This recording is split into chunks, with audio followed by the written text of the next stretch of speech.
Welcome to LiveDaf, your online Daf Yomi Shiur. Shalom Aleichem, welcome back to today's Daf Yomi Shabbos, Daf Yud Gimel. We are at the Mishnah, 6 lines from the top.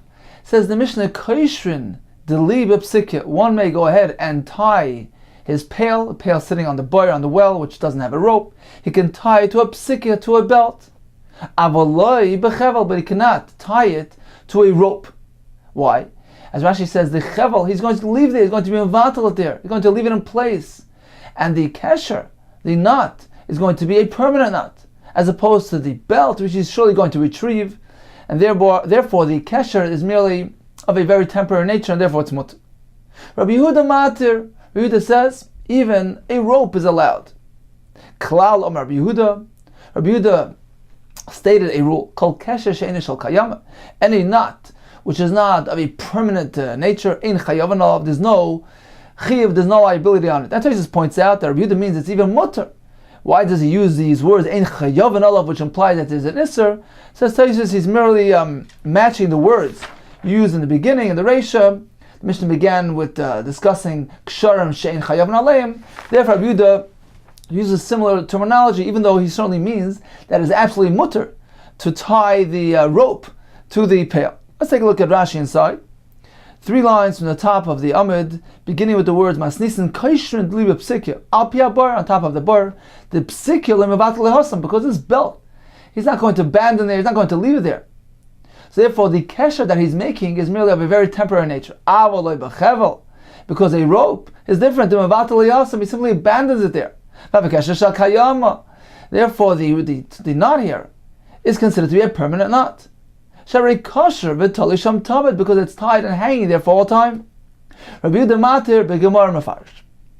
Says the Gemara, the Mishnah began, you can only use a belt, but not a rope. Rabbi Yehuda allows the rope. Chevel demai, what type of rope are we speaking about? Ilema. Are we going to say chevel da'alma, or ordinary rope? The Chacham say you can't use a regular, ordinary, typical rope. Rabbi Yehuda allows. Rabbi Yehuda matir? How could that be? Kesher shel kayamu, it's a permanent knot. Because, as Rashi explained, he's going to simply abandon and leave it there. Ella bechevel de gardi. We're speaking about a weaver's rope, which he needs for his craft. So something merely of a temporary nature. He's going to leave it there just for a time being. It's not something which is going to remain in place, and therefore there's no concern according to Rabbi Yehuda. However, according to Rabbanan, there is a concern. Why? The Gemara assumes now that there's a gzeira employed here. The Chacham will concern, if we allow the weaver's rope, perhaps one will get confused and apply even an ordinary rope. Says the Gemara, le meimra. So we're going to say the Rabbanan savri gazrinan chevel de gardi, atu chevel de alma. The Chacham say we must make a gzeira that not to allow one to use a chevel de gardi for concern that he might confuse things and mistakenly apply a chevel de alma, ordinary rope as well. So this is the opinion of the Rabbanan. Rabbi Yehuda Savar. However, Rabbi Yehuda holds lo gazrinan. There's no concern, there's no gzeira here. There's no room for confusion. We're not concerned that he's going to confuse one type of rope with the other type of rope, therefore it's mutter. So is that the basis of their machlekes? According to Rabbanan, there's a gzeira, according to Rabbi Yehuda, there's no gzeira. When it comes to matters of kshir, of time, v'raminu, we have a brisa, which seems to tell us just the opposite. That Rabbanan don't apply a gzeira when it comes to matters of time, Rabbi Yehuda does. The Brisa says, "Chevel lisha nifsak." The rope of the pail which snapped, lo yei kaishroi ela einvay. He shouldn't go reattach, retie those those snapped ends. Ela einvay. He should merely go ahead and apply a bow, tie it into a bow. Rabbi Yehuda Omer, you can't even do that. Kairachal of punda, a psikya, you must wrap on it either a punda, psikya types of belts, ubelvad shelo yanvenu, as long as he doesn't tie it into a bow. So apparently, the Gemara is assuming now, why? Because according to Rabbi Yehuda, if you allow a bow, he's going to confuse it with a knot. Now the Rabbanan allow making a bow. Apparently they're not concerned. They don't apply gzeira for concern that he might confuse one thing with the other. So we have an open contradiction here. Kasha, the Rabbi Yehuda. We have a kasha from Rabbi Yehuda in the Mishnah, who does not apply an gzeira. He's not concerned about confusion, one type of rope with the other type of rope. And Rabbi Yehuda in the Brisa, which apparently applies a gzeira. doesn't allow even tying into a bow for concern that he may actually tie it into an ordinary knot. So that's one stira, one contradiction. Kasha, the Rabbanan. Likewise, we seem to have a stira, contradiction between the Rabbanan in the Mishnah, who don't allow even the weaver's rope for concern that he might use an ordinary rope, in contrast to the Chachamim in the Brisa, who allow tying into a bow. Apparently they're not concerned about confusing a bow with a knot. Answers the Gemara, the Rabbanan like Kasha. The two Rabbanans are not difficult. Why? Chevel b'chevel michlef, one type of rope, a weaver's rope, with another type of rope, with an ordinary rope, michlef, is something which can be confused. Aniva b'kshira, but forming a bow with really tying a knot, those are two different things. Loi michlef, those two things there's no room for confusion and for mistakes. So although the Rabbanan in our Mishnah were concerned that he might confuse a weaver's rope, if they allow that, perhaps he's going to apply even an ordinary rope, which is a kesher shekayama. However, when it comes to tying into a bow and a knot are two different varieties. They're so distinct and different, and therefore there's no concern for confusing one with the other. So that explains the Rabban. Likewise, says the Gemara, the Rabbi Yudah, like kasha. That also is not a kasha. Why? Hasam, in the Brisa, where Rabbi Yudah does not allow forming a bow, it's not based on a concern that forming a bow will be confused with tying a knot. Not at all. Ella, aniva gufa kshirhi. Rather, Rabbi Yudah maintains that forming a bow is tantamount to tying a knot. He holds that a bow is like a knot, has the same din, has the same halacha. So certainly Rabbi Yudah does not apply Gzeira, just as he doesn't apply it in the Mishnah. He allows using a chevel de gardi, a weaver's rope, without any concern for confusion, for lest one mix it up with a ordinary rope. There's no concern. Why then in the Brisa does Rabbi Yudah prohibit making an aniva, a bow, because he holds that is considered to be a kasher. So it's interesting that on Daf Yomi Aleph we had a shayla in the Gemara regarding Rameya's shita, whether he holds that aniva is mutter or not. So in our Gemara, we actually have two shitas. Rabbanan say it's mutter. Rabbi Yudah holds no, aniva is considered to be a kasha. Continues the Gemara. Amar Rab Abba, Amar Rab Chia bar Ashi, Amar Rav. Maybe Adam chevel mitech beis. One may bring a rope from his home. Ve'koishroi beparo be'evus. And he may go ahead and tie one side of the rope to the para, to the cow, and the other side to the avus, the feeding receptacle. There's no concern that perhaps he's going to leave one of these sides of the ropes intact in place, only going to untie one side and leave the other one in place. There's no concern. Eisvei, Rav Acha Aricha. So the Torah Rav Acha asked the kasha. Who was Rav Acha bar Papa? He asked the kasha l'Rabbi Abba.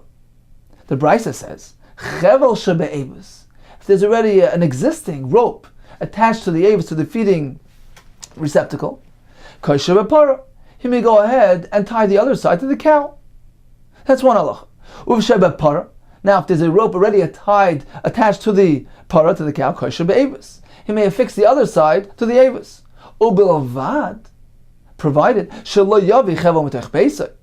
He should not bring a new rope from his home. V'yikshoy bepara be'avus. He can't bring a rope from his home and tie it one side to the para, one side to the avus.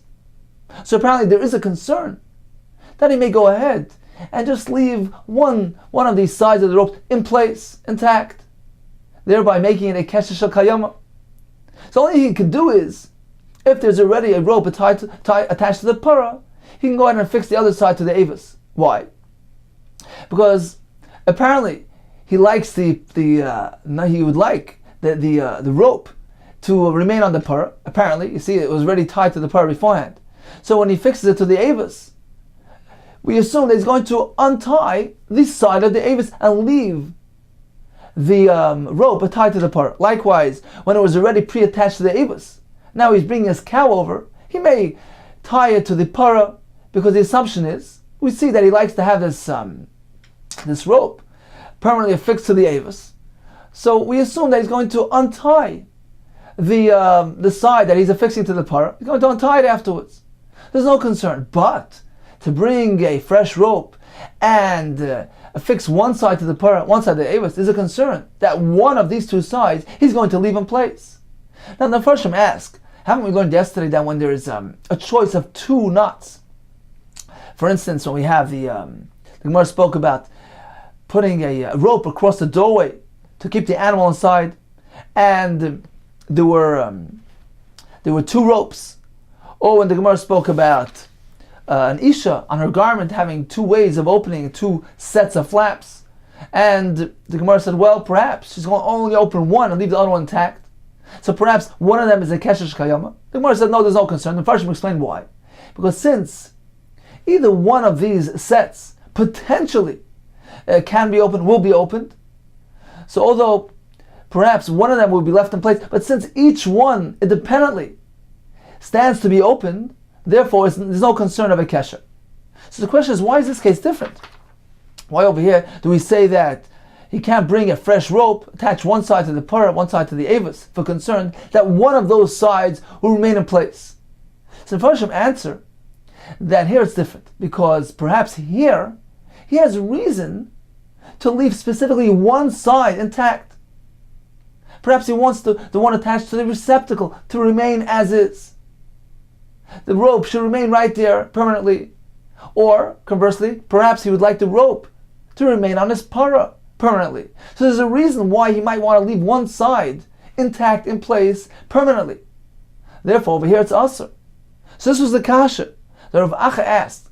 How could Rav Abba say, how could you say that one may bring a rope and attach one side to the parah, one side to the avis, without any concern? The Brisa clearly tells us he may not do so. He can't bring a fresh rope and attach one side to the parah, one side to the avis. We're concerned that perhaps one of these ends will remain intact. Says the Gemara, this is the difference. Hasam, chevel de alma. This Brisa, which says it's asur, speaking about an ordinary rope, where indeed there is a real concern that perhaps one side will remain in place, intact. Kesher shel kayam. Hacha. Over here in our case, or of Abba's case, we're speaking about chevel de gardi. We're speaking about a weaver's rope, which he needs for his craft. Therefore, certainly he won't leave it intact. He won't leave it in place. He's going to remove it as soon as he's finished. Therefore, there's no concern with tying it even on both ends, one side to the parah, one side to the avis. He certainly is going to retrieve it. So in summary, let's begin back with the Mishnah, which told us about tying the pail. We have a machlekes between the Rabbanan and Rabbi Yehuda. All agree that a psikya, a belt, may be employed. That's something merely of a temporary nature. Regarding a chevel de gardi, using a weaver's rope, according to Rabbanan, that's not allowed, because he might confuse that with the ordinary rope, which certainly he can't do because he's going to leave it there for all time. According to Rabbi Yehuda, there's no concern of confusing or mixing up the chevel de gardi with a chevel de alma. Therefore, a chevel de gardi may be tied to the pail. All agree that an ordinary rope, certainly it's asur. Regarding making a bow, it's a separate machlekes. Rabbanan say aniva is not a kesher. Therefore, there's no concern. Rabbi Yehuda holds that an aniva has a din of a kesher. A bow is tantamount to a knot, and it's also on Shabbos. Regarding bringing a rope and attaching it to the parah, to the avis, so it depends.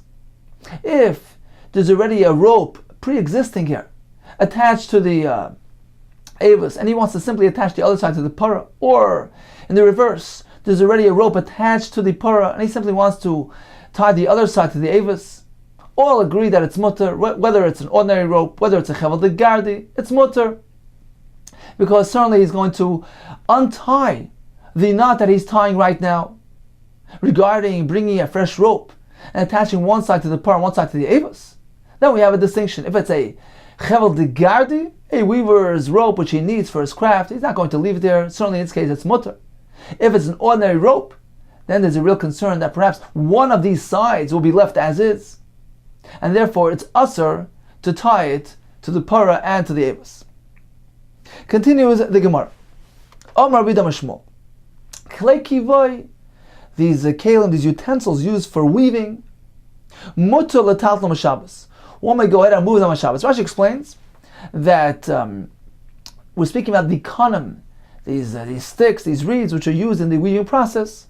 So the Gemara soon will delineate for us all the different types of parts of these weavers' tools. So we have basically three parts. We have the amudim, the poles, which were positioned inside in the ground. So they were standing up vertically. Then we have the kovid the elyon and kovid atachton, the upper beam and the lower beam, on which the chuti hashesi, the vertical threads, were spread.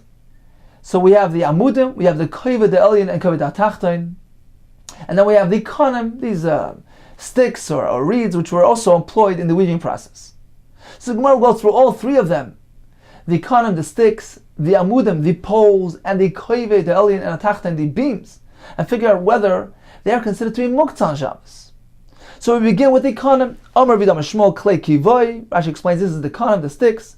Mutal taltum Shabbos. Why? Because he's teaching us. Rabbi Shmuel is teaching us that the gardi, the weaver, is not so particular about the use of these konim.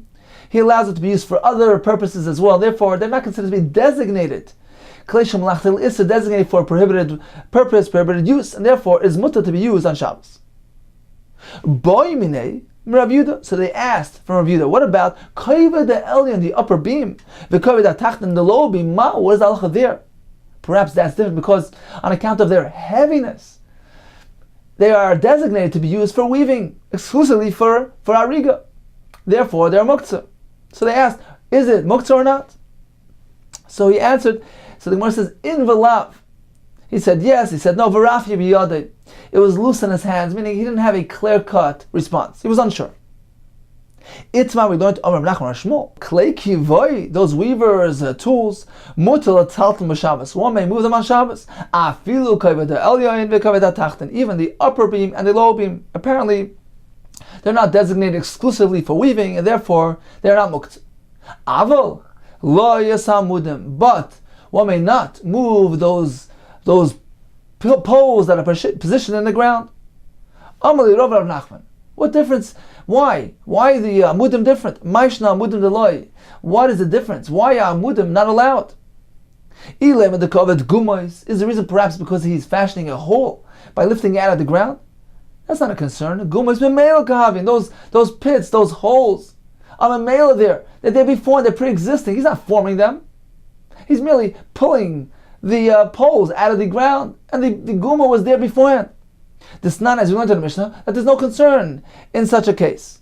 The Mishnah says, one who buries turnips or radishes underneath a vine. So he's doing it for storage purposes, no intention of planting it. Says the Mishnah, im mixes olive megulin. If some of his leaves were exposed, then then he's not concerned. He has no reason to be concerned, not on account of kalayim, because it's in close proximity to the vine. There's no concern. Nor does he need to be concerned about the halachas of shvius. It's not considered to be planted in the ground. No concern about maaser as well. There's no concern that perhaps it grew, it added, and perhaps he needs to take off maaser from the addition. There's no concern. V'nitol m'Shabbos, and these items may be extracted on Shabbos. Now, that's why the Mishnah discussed the revealed leaves, simply because of the halach of Shabbos. This condition of the leaves being revealed, being exposed, does not really pertain to the kalayim and shvius and the meiser. Even when there's no exposed leaves, there's no concern when it comes to those halachas. The reason why the Mishnah discussed the exposed leaves, simply so they can go and pull it out on Shabbos for this halach. In any case, we see that one may go ahead and pull out the radish or the turnip from the earth, even though he leaves a hole behind. Apparently, there's no concern because the hole was there beforehand. He's not forming the hole. So, likewise, in the case of the amudim, of these poles of the weaver machine here, the loom, why is there concern? The hole is there to begin with. Says the Gemara, you're right. The concern is not on account of forming the hole. Rather, they might go in and fix the hole. Bisada, when he does it in the sada, in the field, like in the case of the vegetables, he's not going to come, he's not going to be tempted to smooth out, to straighten out the gumois, those pits. However, in our case, it's an home gumois. There's concern that he might be tempted to flatten out, to smooth out the floor, to smooth out the gumois, those pits. So that's the reason why one cannot be metal to those poles and put them out of the ground. So Rabbi Yochanan asked Rabbi Yehuda bar Levi, Klei kivoy, what is the halacha of the klei kivoy? Kigoyin kovid the elyon, kovid atachton, the upper and lower beams. Ma'olat hatum b'Shabbos. May one move them on Shabbos. Are they muktzah? Amar lei, so he responded, Ein metalton. One may not move them. Matam, why? Lefish ein etalon, because they're not meant to be moved there on account of their heaviness.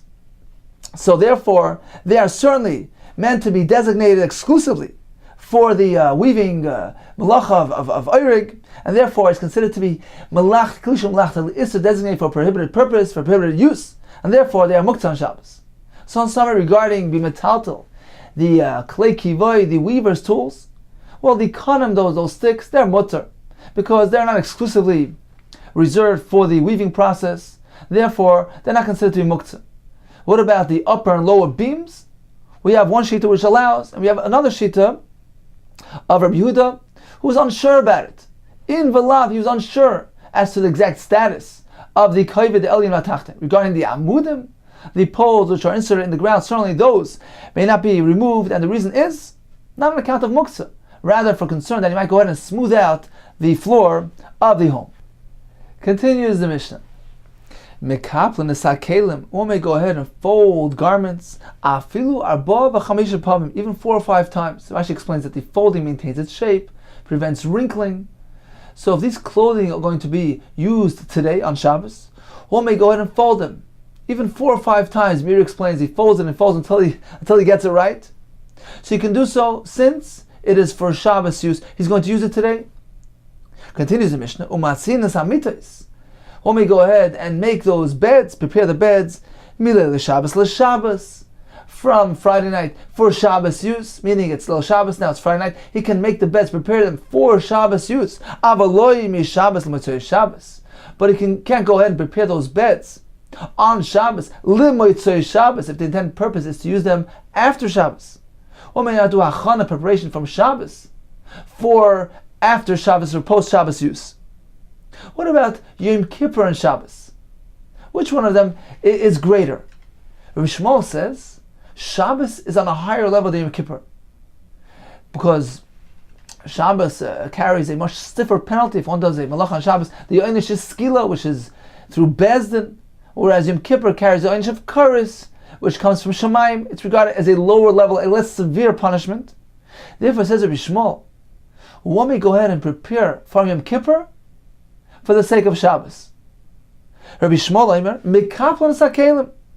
One may go ahead and fold the garments of Matzin Samites and make the beds. B'yoyim Kippurim l'Shabbos. Likewise, when it comes to Karbanos, says Rabbi Shmuel, what about a leftover, fats that were left over from the Shabbos Karbanos? Can you go ahead and bring them, be makriv them the next day on Yom Kippur? Says Rabbi Shmuel, yes, Chelvei Shabbos, the leftover fats of the karbanos that were brought today on Shabbos, crave Yom Kippurim. They may be brought at night on Matzah Shabbos, even though it's Yom Kippur. Avoloy Yom Kippurim b'Shabbos, but not in the reverse. One cannot bring the leftovers of the carbon which were brought on Yom Kippur. You can't bring it the following day on Shabbos. Why? Because Shabbos is regarded on a higher level than Yom Kippur. So Shabbos cannot prepare for Yom Kippur. It cannot service Yom Kippur. But Yom Kippur can prepare for Shabbos and can be of service to Shabbos. Rabbi Kiva Aimer, no. Rabbi Kiva says Shabbos and Yom Kippur are regarded on the same turf, on the same level. Lo yishal Shabbos, kreivim Yom Kippurim. The karbanos of Shabbos cannot be brought in Yom Kippur. And likewise, v'lo yishal Yom Kippurim, the karbanos of Yom Kippur cannot be brought kreivim b'Shabbos. He holds that considered to be on the same level. Let's take a look at Rashi inside, which is 18 lines from the bottom, beginning with the word masnisin. Mekaplin esakelim. So we're speaking about folding the garments. Begodim, the clothes. Kishapoishtan, when he removes them, when he undresses he takes off the garments. Mekaplin, so he folds them. Because they get soft due to them being washed. Umiskamtim, and they get wrinkled. When they're not folded properly. Afilu dalvei bahamim.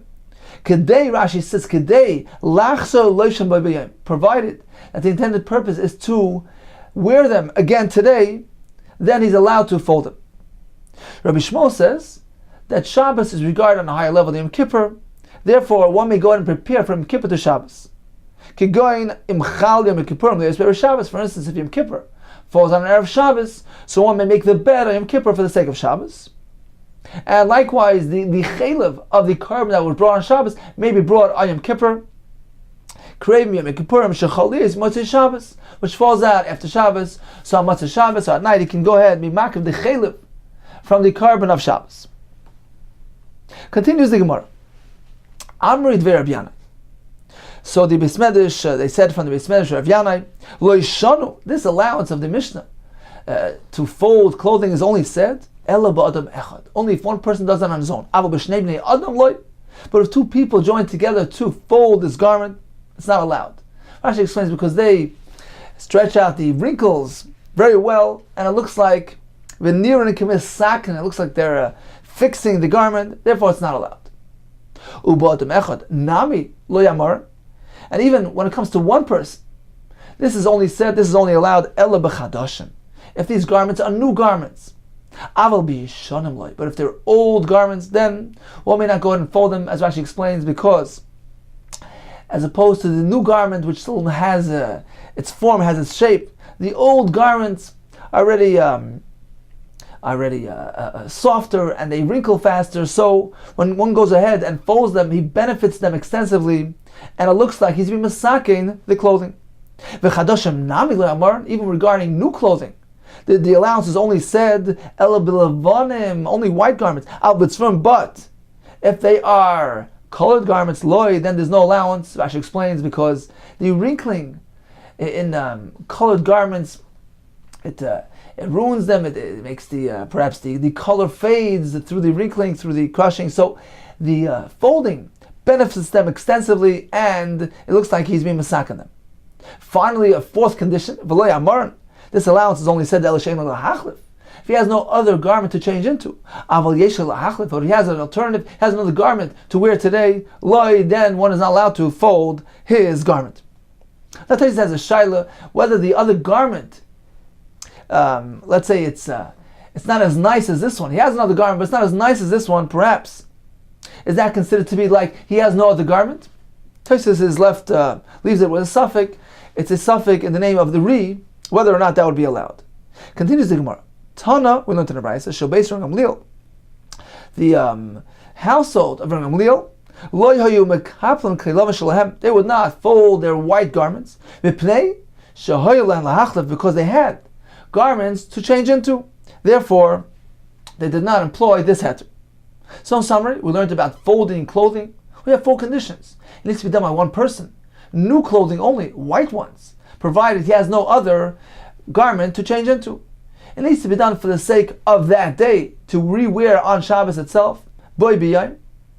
What about doing achana from Yom Kippurim to Shabbos? We have a machlekes. Rishmal says yes, Rekiva says no. Now Tosfos points out that our Mishnah is actually the source of the halacha that we don't fold our talis after davening on Shabbos, since we no longer intend to wear it today. Therefore, as we learned, one is not meant to prepare on Shabbos for post-Shabbos use. Continues the Gemara on the topic of Shabbos clothing. Amar Rav Huna. Im yeshel lahachlif, comes Shabbos, he has Shabbos clothing to switch into, yachlif, certainly he should switch into his Shabbos clothing. If he made lahachlif, but he does not have Shabbos clothing, yishal shebegadav, he should let down his weekday clothing, make them longer for the honor of Shabbos. Let's take a look at Rashi inside. Rashi is 4 lines from the bottom, beginning with the words yesh lo lahachlif yachlif. Says Rashi, Mish yesh lo begadav, if he possesses clothing levad mi'oisan shalosh b'chol, aside from his weekday clothing that he wore during the week, yachlifim b'Shabbos, he should switch out of his weekday clothing and put on his Shabbos clothing. But if he does not, what should he do? Yishal shal begadav klapi mata, he should unroll it downward, sheira rukim, so that they appear long. Vumidas ashirim, this is the style of wealthy people that sit in their homes. They have no need to lift their clothing off the ground on account of doing labor. So the laborer needs to roll up his clothing, fold up his clothing to get them out of the way. They don't interfere with his work.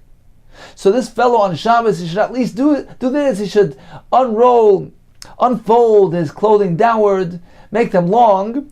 V'kavod Shabbosu. This is considered to be an expression of honor for Shabbos. Shabbos is day of rest. There's no work done today. So This is his way of expressing Kavod Shabbos. Continues the Gemara. Maskefler of Safra. So Safra asked on this. Doing so gives the appearance of haughtiness. It looks like he's trying to dress like the wealthy man. It's an expression of haughtiness. Says the Gemara, there's no concern. Why? Given the Chol Yom Eloka of it, since on an ordinary day he doesn't do this, he doesn't wear his clothing in this manner. And specifically now he's doing this. It certainly doesn't give the appearance of haughtiness. He's doing it specifically for Kavod Shabbos. Continues the Gemara, we have a pasuk in Yeshaya which describes the uniqueness, the kavod that one is meant to apply to Shabbos. The pasuk says, "V'chibadatoi me'ases trochecha mimtzoi chefzecha v'daber daber." The Gemara will tell us that this includes 4 separate details, separate categories of kavod Shabbos, how one is meant to conduct himself on Shabbos. Let's begin. You will honor Shabbos. Says the Gemara. What does this mean? It includes 2 things. Means that your clothing, your manner of dress, should be unique to Shabbos. Your Shabbos clothing should not be the same as your weekday clothing. Now, the term kavod, where do we find that it pertains to clothing? As in the Rabbi Yochanan, who used to call Kari Lamana, used to call his clothing Mechabdusai, the ones who give me honor. So the concept of kavod pertains to clothing. So one is meant to have specific clothing for Shabbos. The pasuk says, explains the Gemara, means Shabbos, that your manner of walking on Shabbos should be unlike the way you walk during the weekdays. The Gemara will explain what this means. And the pasuk continues, what does this mean? You refrain from pursuing your wants, your pursuits, your business. The pasuk specifies your personal matters, your personal business matters, you refrain from. However, mutar, spiritual matters, those are mutar. Let's take a look at Rashi inside. 2 lines from the bottom, beginning with the words mimtzei chefzecha. Says Rashi, for example, kiahu de'amrina be'ervin. Like we say over there in Ervin, lo yitayil adam b'soif sadeyu. Person should not take a stroll to the end of his field by Shabbos. Leida ma'itzricha achar Shabbos, to see what exactly his field, what needs to be done to his field after Shabbos. That's considered to be chefzecha, your wants, your pursuits. But chefzei shamayim mutar, kigoy, for instance, paiskim tzedakah, to pledge money for tzedakah, to make a shidduch. So that's considered to be chefzei shamayim. The pasuk says, "V'daber davar." What does this mean? Shelo yediburcha shel Shabbos kediburcha shel chol. Even your manner of speech, of conversation on Shabbos should be different than the manner of speech of a weekday conversation. And the Gemara concludes, Dibur Asr. This Isser is specific to speaking, to uttering. Hirur mutar, however, merely contemplating, thinking these matters, it's mutar. The Mepharshim says, we're not malachim. The Torah did not restrict that far. Let's take a look at Rashi inside, the top line of Rashi. Sheloye deburcha shel Shabbos kedeburcha shel chol. Says Rashi, for example, going mekach v'cheshbonos, calculations, business matters. Hirur mutar, lahar b'liboy. One may think in his heart, kach yitziyos and yitzorach lo yitziyos sadadu. These are the expenses I'm going to spend on this field. So hirur is mutar, but uttering, expressing in words is also. Now Taisus asks on Rashi that the burcha shel chayil is business matters. Says Taisus, this is already included. Business matters were already included in the previous expression of the pasuk of mimtzei chefzecha. So why do we need a special discussion of daber davar? It was already included earlier. Says Taisus, actually it's not speaking about business matters. Rabbi Tam says it's speaking about even ordinary talk, ordinary conversation. He brings a Vayikra Rabbah medrash that Rav Shimon Yochai had this elderly mother that was speaking a lot on Shabbos, and he told the Ima mother, Shabsahu, it's Shabbos. Shatka. She remained quiet, she remained silent. Says Taisus, Mashma, it seems from this, one is not meant to engage in an extensive conversation on Shabbos as it does during the weekday. And brings on Yerushalmi that With difficulty, the Chacham allowed b'sheila shalom b'Shabbos, even greeting on Shabbos. So Taisus learns that v'daber davar, your manner of speech on Shabbos, is meant to be different than your weekday manner of conversation, to mean that one is meant to minimize even ordinary talk, ordinary conversation, even non-business discussion on Shabbos. Continues the Gemara. Bishleima kulu l'chai. We understand all the other ones. We understand Memtzeh Chefzecha, we understand Daber Davar, we understand Shabbos clothing. But what about the discussion about the manner of walking on Shabbos? It's meant to be distinguished, different than the weekday manner of walking. Ella shelo yehi luchach shel Shabbos ki luchach shel chayil. One is meant to walk differently on Shabbos than during the weekday. What exactly is referring to? Says Merkiha, the Amar of Huna Rav. As in what Rav Huna said, the name of Rav. Amrilah, some say it was Amar of Abba Amar of Huna. One was walking on Shabbos, upoga ba'amas hamayim, and he encountered a stream of water. Can he jump over it? It depends how wide it is. If he has the ability to place one foot on the other side, prior to the second foot being lifted, meaning it's not wider. Rashi says it's not wider than a psia, than a stride. So you could theoretically, potentially place one foot on the other side while still keeping his second foot down on the ground. Then it's not so wide, mutter. Then he can go ahead and even jump over it. But if it's wider than that, also he cannot jump over it. So this is what the Gemara means, that your manner of walking on Shabbos is meant to be different. You're meant to jump, meant to walk in a leisurely manner. Rabbi asked, how can you say this? Hey, so what should this fellow do? Leikav, should he go around the stream? He's going to be walking so much more. So why is that preferable to simply jumping over the stream? Li'aver, alternatively, should he simply walk through the stream? Zimnan de metasvan mani. Could be that his clothing will get wet. Mani zimnan de metasvan mani maya. His clothing will get wet from the water, and he will come to squeeze it out, do schita, which is a malach. Ella, rather, baha, in this case, given the efsha shapidami. Since there's no alternative, shapidami, certainly, he may go ahead and jump over the stream. So what then is the restriction applied to? Ella, rather, k'debaymine. Rabbi Shmuel, Rabbi Yesi. As in the following discussion, where Rabbi asked Rabbi Shmuel, Rabbi Yesi, Ma'ul soya psia gasa b'Shabbos. What is the halacha regarding taking a long stride on Shabbos? So Shmuel Rabbi Yesi responded, you're asking about Shabbos.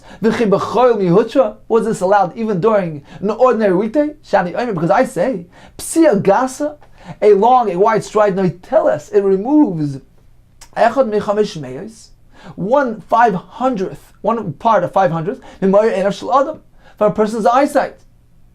So it harms his eyesight. One is not meant to do that, even during an ordinary weekday. And the Gemara concludes, Mahadale b'kedusha, the Beis Shimshi, how does he restore his eyesight? By drinking, Rashi says, drinking kiddush from Friday night. Some say it means that he puts the wine over his eyes. So there's a remedy for that. But in any case, this apparently is what the Gemara meant earlier, that your hiluch shel Shabbos should be different. Your manner of walking should be different. One should not take large strides. So there's actually two problems. Ordinarily speaking, it harms a person's eyesight. It takes away 1/500th. And as the Farshim speak out, it means to say success, it means 1/500th, and then the next wide stride will take out a 500th of the remaining eyesight. So that happens even during the ordinary weekday. On Shabbos is an additional concern of Kabbalah Shabbos. So on Shabbos we have two reasons to refrain from a psia gasa. So in summary, we learn from the pasuk in Yeshaya that one is meant to accord the highest level of honor towards Shabbos. Shabbos is meant to be distinguished entirely from an ordinary weekday in all facets, in all aspects of one's behavior. Regarding attire, one is meant to wear a malbush shel Shabbos, refrain from business activities, chavatzach asurin, even business conversations. And according to Tosfos, general conversations altogether should be minimized. And finally, one is meant to refrain from psio gasa, taking those large, long strides. Rather, on Shabbos, one is meant to walk in a leisurely manner. Continues the Gemara, Boimine. Rabbi Shmuel, Rabbi Yesi. Rabbi asked the following question of Rabbi Shmuel, Rabbi Yesi. What is the halacha regarding eating earth on Shabbos? Some type of earth which has a therapeutic value. Is this asr? Is this included in the isr of refuah, of taking medicines on Shabbos. Chacham were concerned that a person might grind ingredients and do the malach of teichen. So is this included in that isser, eating earth? Amar lei, so Shmuel Rashi responded, you ask about Shabbos? What about doing this during the weekday? V'chi b'chol mihutra, is this allowed during the weekday? Shani Omer, because I maintain, even during the weekday it's asur. Malka, because it's injurious, it's harmful to one's health. Continues the Gemara. Omer b'ami, kol ha'oichel me'afar shel Bavel, one eats from the earth of Bavel, ki'ilu oichel me'psar vaysev. It's as though he's eating from the flesh of his ancestors, as the Farshim explain, because in contrast to Yisrael, where they were meticulous to properly mark the graves, in Bavel they weren't so careful. So there's a real concern that he's eating from the flesh of his ancestors. Some say, by eating the earth of Bavel, it is as though he's eating worms and vermin. Because it says by the Mabel, Hashem wiped away entire civilization. Why was Bavel called Shinar? Shekol Meisei Mabel Ninaru L'Sham. Shinar is a acronym. It's a combined word. Shekol Meisei Mabel Ninaru L'Sham. All the dead of the Mabel were dunked to Bavel, so all end up in Bavel. Therefore, one eats the earth of Bavel. So eating the shkatzim ramasim that were drained there through the Mabel. Ve'amar b'Yochanan Loma Nikushma B'Tzula. Why was Bavel called with the name Mitzula, which means depths? Shekol Meisei Mabel Nitztalul L'Sham. Because all the dead of the Mabel were sank to Bavel, they were drained to Bavel. So that's the reason why, if one eats from the earth of Bavel, it is as though he's eating shkatzim ramasim. And the Gemara continues and says, "Ve'ishayim." We just said kilu echal shkatzim ramasim. 1 second. What's the problem? Va'vadai ismechu. Certainly, they've become dissolved in the hot water of the Mabel. So why do you regard it as though he's eating shkatzim ramasim? Says the Gemara. Amri, they said an answer as follows. Kivan de Malki, since the earth is injurious, it's harmful to one's health. So it's really on account of a person's health. Chacham were concerned that it's going to injure somebody by eating it. Therefore the Chachamim applied that label. They said, refrain from it.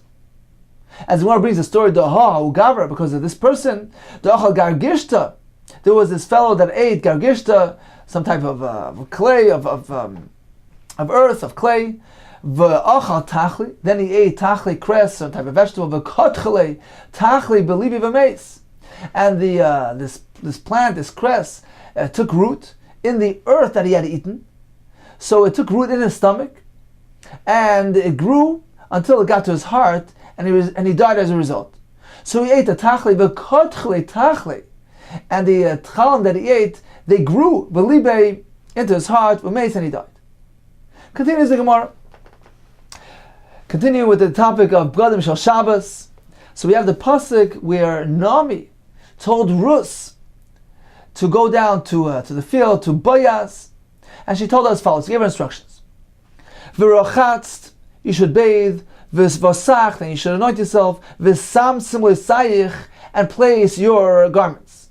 What does this mean? Amar Belazar, Elu B'gadim Shel Shabbos. Certainly she was dressed. What she meant to say was, put on, change to Shabbos clothing, and then present yourself to Boyaz in that manner. Continues the Gemara. There's a pasuk in Mishlei says, Tein l'chacham v'yech kamoid. Give some wisdom to a wise man, and he will increase wisdom on that. Amar Belazar, Zu Rus HaMoaviyah U'Shmuel HaRamasi. This is referring to two people, Rus HaMoaviyah and Shmuel HaRamasi. Explains the Gemara. Rus was as follows. Di'ilu Nami ka'amar la. Because Nami, when she instructed her, she told her as follows. Nami was Rus's mother-in-law, and she told her as follows: V'rochatzt, v'sacht, v'sam tzivlisayich. So bathe, anoint, and then get dressed. V'sam tzivlisayich alayich. V'yarad tagoyin, and then go down to the threshing floor.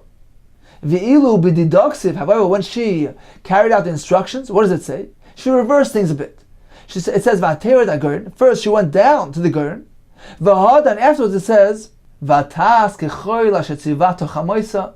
And only then did she do all that she was instructed to do by her mother-in-law. As she explains, she anointed herself, placed her Shabbos clothing. Only when she got to the garden, She didn't want to beautify herself before unless she meets some people and they perhaps will think that she's a Zoina, an immoral woman. So she improved on the instructions that she was given. What is the example regarding Shmuel? Says the Gemara, Shmuel, Di'ilu Eli Kamerle, because Eli instructed him as follows. When Shmuel heard the voices coming out of the Heichal, so Eli told him, Shchav, lay down, V'hoya, imikra elecha, and if this voice will call out to you, V'amarta, and you should say, Daber Hashem, speak Hashem, Ki shomeya avdecha, because your servant is listening. So begin by saying, Daber Hashem. Now, how did he actually carry out the instructions? V'ilu b'didei ksiv. When he carried out the instructions, what does it say?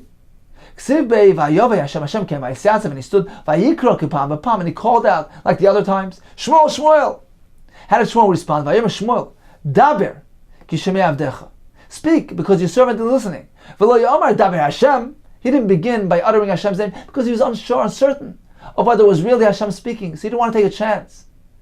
So therefore he began by simply saying Daber, without Hashem's name. So he improved on the instructions that were given to him. Continues the Gemara, this is describing Rus when she went out to the field, Vatelech, Vatovai, she went and she came, but like Besoda, and she gathered the grain in the field. Now why does the pasuk say she went, she came, and then it says she gathered? The word came seems to be out of place. She returned prior to gathering? Says the Gemara, Amar Belazar. What it means to say is, Shahol Chobas, she went and she returned. Hol Chobas, she went and she returned again. Ad Shematza, until she encountered, she found Bnei Adam, people Hamuganim, appropriate people, appropriate company. Leilech Imam, to go and gather with them. Continues the pasuk, Vayomer Boyaz. So Boyaz said, Lenari, to his servant, Hanitzav al Kroisrim, who was standing by the harvesters, Lemi Hanar Azois, to whom does this woman belong? Says the Gemara, was this the manner of Boyaz, who was a tzaddik, to notice and inquire regarding every woman that he saw? Amar Belazar, there was something special here. Dvar Chochma Rabba, he saw something, a manner of wisdom in her mannerism, and therefore he was inquiring as to her identity. What did he see? Shnei Shibalim Lakta, when she noticed two stalks on the floor, which were dropped by the harvesters, she would pick them up. She would gather them. Shloisha shibalim. When she noticed three stalks, ein elakta, she wouldn't take it, because the halacha is that only two stalks dropped by the harvester are considered to be leket and belong to the aniyim, but three does not belong to the aniyim. So this is the dvar chachma that he noticed. Masnisatana, in the Braisa we learned, dvar tznius rabba, he noticed a manner of a modesty in her behavior. When it came to gathering the stalks that were still standing, were forgotten by the harvesters, considered to be shikha, then she gathered them when she was standing up. Noiflois miyushav, the ones that were actually lying down, she gathered miyushav when she was in a sitting position, which was more modest than leaning over. So this is the tznius that he noticed, something unique, and therefore he inquired as to her identity. So Boaz told her, this is how you should cleave with my servants. Says the Gemara, why did he use this word, tidbak and cleave? Is it the manner of Boaz to cleave with women? Why do you use the term cleaving, which seems to be inappropriate when speaking to a woman? Amar Belezer, what the pasuk means as follows: Kivan the chaza, when Boaz saw her behavior, that Vatishak Orpa l'chamoisa, Orpa, who was the other daughter-in-law, she gave her mother-in-law a kiss and went back home to the Goyim. V'Ruz Davkaba, however, Ruz cleaved to her. She cleaved to her mother-in-law. She wanted to be part of Yiddishkeit, part of Klal Yisrael. Omar, so when Boaz saw this thing, he said, Shari lidbukiba, it is permissible to cleave with her. Means she's a true ger, she's a true convert, her intentions are pure. Therefore, she may marry into Klal Yisrael. Vayomer Boaz told her, Le'esa Eichel, at mealtime, he told her, Goishi Haloim, come over here, come near. Amar Belezer, why did he use the word Haloim? Remez Ramazlah, he hinted to her. Rashi says this is an expression of Ruach HaKodesh regarding the future. The remez was Asida Malchus Beis David, Lotzeis Mimech. The kingdom of David will actually emerge from you. Because this term Haloim is mentioned regarding Malchus David Shenema Vayiva Melech David Vayeshev Ne Hashem Vayom Amir Noichi Hashem Elokim, and we basically Ki Havi Oisani Ad Haloim. So the term Haloim is mentioned in the context of Malchus David, and this is what he was hinting to her, that the kingdom of David will emerge from her. He told her, "V'tavalt pite v'chometz, you should dip your bread in vinegar." What's the purpose of the pasuk mentioning this? Amar B'Elazar Mekan, we learn from him, "Shachometz yofa l'shara, vinegar is good for a hate." Rav Shmuel Rachmeni Amar, actually there was a hint embedded in this. Remez Ramazla, he hinted to her and hint, Asad ben Lotis Mech, a child, a descendant will emerge from you, Shamasav Kashim Kachemetz, that his actions, his behavior will be difficult, sharp, bitter, like vinegar. He'll be a Rasha, Umanai Menashe. This is Menashe who was a Rasha. She sat on the side of the harvesters, and this means that the harvesters intersected between Boaz and Rus. Says the Gemara, there was a remnant here. Amar B'Elazar mitzad hakoytrim, on the side of the harvesters, not inside, meaning they were intersecting between him and her. Remez Ramazla, by seating them apart, he actually hinted to her that eventually the Malchus Beis David will split. There'll be two kings in Klal Yisrael, one on Shevet Yehuda and Binyamin, and the Melech Yisrael will rule over the 10 remaining Shvatim. The pasuk continues, "Vayitzbat lakali," so he handed her some of the grains. "Vatoichal," she ate, and the pasuk concludes, "Vatisba," and she was full. "Vatoisar," and she left some over. Amar B'Elazar, the pasuk here is referring to 3 points in history, 3 eras amongst her descendants where there was wealth. Vatoichal is referring to Bimei David. Vatisba is referring to Bimei Shlomo. Vatoisar is referring to the days Bimei Chizkiah, when there was an abundance of wealth. Some have a different version. Vatoichal is referring to Bimei David Ubimei Shlomo. David and Shlomo here are regarded as one era. Vatisba is Bimei Chizkiah, and Vatoisar is referring to Bimei Rebbe, the days of Rebbe. As we learned, Ahurire the Rebbe, the stable master of Rebbe, Hava Aser was wealthier Mishvah Malka than this king, this Persian king. Masni Satan, and a Bryce we learned a little different version. It's referring to material and spiritual wealth. Vatoichal b'olam hazeh, in this world. Vatisba is referring to spiritual wealth. L'moisa Mashiach, Vatoisar la'asid lavei. Continues the Gemara.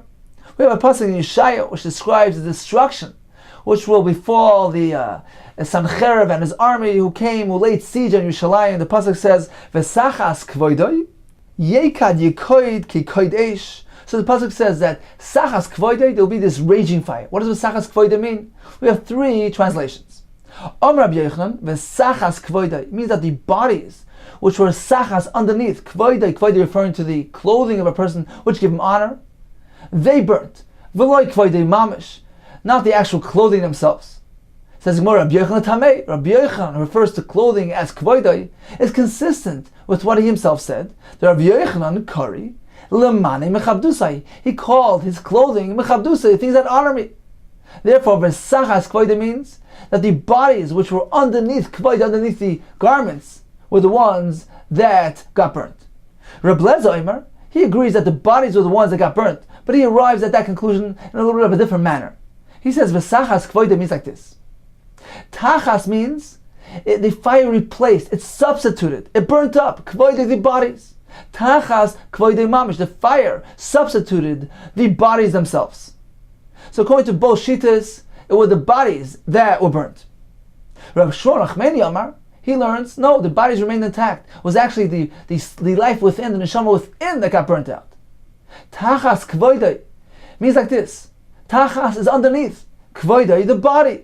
So tachas, he interprets like Rabbi Yochanan, meaning underneath. Kvoidei, he translates like Rabbi Lezer, meaning the body. So what's underneath the body? The neshama. Because streifas b'nei Aaron, like the burning of the b'nei Aaron, not the baviu. Mala'alan, just like over there we find streifas neshama, the burning of the neshama of guf kayim, with the guf remaining intact. Afkan here as well. Streifas neshama, it's referring to the burning of the neshama. The guf kayim, with the body remaining intact. So in summary, we have 2 approaches as to what happened. According to one shita, it was the bodies that burnt. According to another shita, the bodies remained intact. It was the neshama that burnt. It's time for a brief review of today's daf. We began with the Mishnah telling us one may tie a belt to a pail on Shabbos. We learned that an ordinary rope certainly can't be tied to the pail. What about a weaver's rope? According to Rabbanan, no. According to Rabbi Yehuda, yeah. What about making a bow on Shabbos? According to Rabbanan, it's mutter. According to Rabbi Yehuda, it's aser. Regarding tying a rope to a cow onto the avos and to the feeder basket, that's only mutter when there's no concern of a kesher shel, as the Gemara goes into great detail. Regarding bimetalta klei kivai, those weavers' tools, the stick certainly will be mutter. The upper and lower beams, the poles in the ground, that's aser. We learned that one may fold clothing on Shabbos if he intends on using them today, provided he meets 4 conditions. It's only one person doing the folding. They're new clothing, white ones, and he has no other ones to change into. We have a machlokes regarding preparing from Kippur to Shabbos, and we learned that the honor of Shabbos encompasses all forms regarding clothing, refraining from business activity and talk, and the requirement to walk leisurely. On Shabbos, we learned about the Chochmah Tznius of Rus, and about the Ruach HaKodesh of Boaz.